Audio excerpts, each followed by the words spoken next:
Representative Thierry, we just heard Joe Manchin. He was just asked something very specific.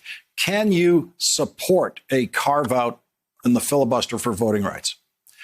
And he did not say no, which is very important when you're listening to every word he has to say. He also didn't say yes. It's going to be your job to convince him to do that. Some in your group have a meeting with Senator Manchin. Will that be the most important meeting you have this week? Absolutely. It's definitely our top priority. I'm very encouraged to hear that, Lawrence. Thank you very much, first of all, for having me. I think I would say this. He's right. We need support on all sides. What we're urging from Senator Manchin is to take a stand and really, really understand what's happening here in Texas. Let's be clear. The bills that we are facing right now in Texas, House Bill 3 and SB 1, are the greatest forms of voter suppression we've seen in decades.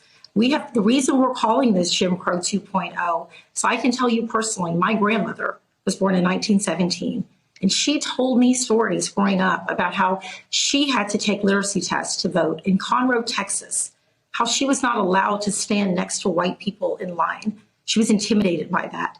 This is what we're looking at now. When you tell a person who has a disability that you're not going to allow mobile voting, when you tell hardworking people who work the graveyard shift that they can't vote after hours, that's Jim Crow 2.0.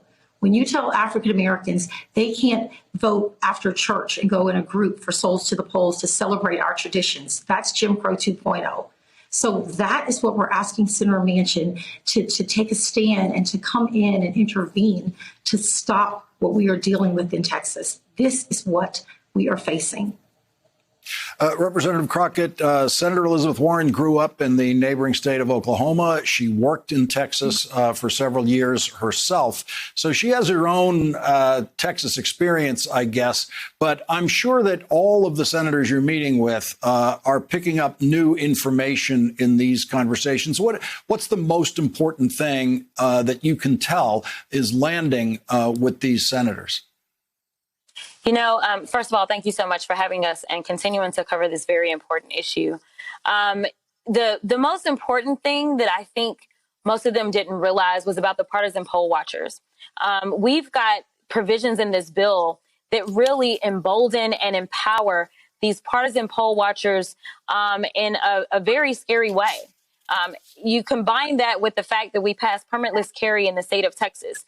And so now I have this fear of people like the Proud Boys or a number of people that were involved in the insurrection, because plenty of people from Texas decided to go and participate in the insurrection, them showing up at the polls in a threatening manner, intimidating manner, and saying that they are poll watchers, untrained poll watchers. And there's nothing that says, hey, you know, you got to give me 50 feet, as the song says, you know, that you've got to back up. There's nothing that talks about how close that partisan poll watcher can be to this person.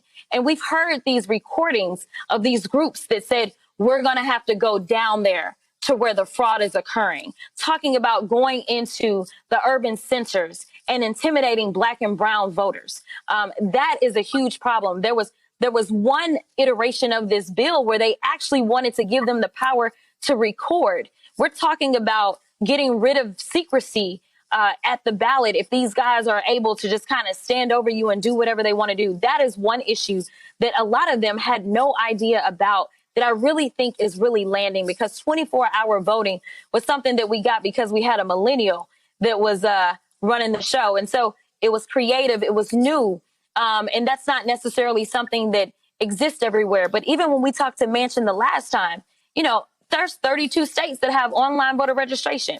When it comes to the state of Texas, they won't even give us a hearing on an online voter registration bill. So you tell me if they really want to give us access, or if they're literally doing everything that they can to diminish participation, or when they're telling elected officials, you can't send a ballot by mail application out. And if you do send a ballot by mail application to someone who is qualified to vote by mail, guess what's going to happen? You're going to be committing a crime and we're going to lock you up.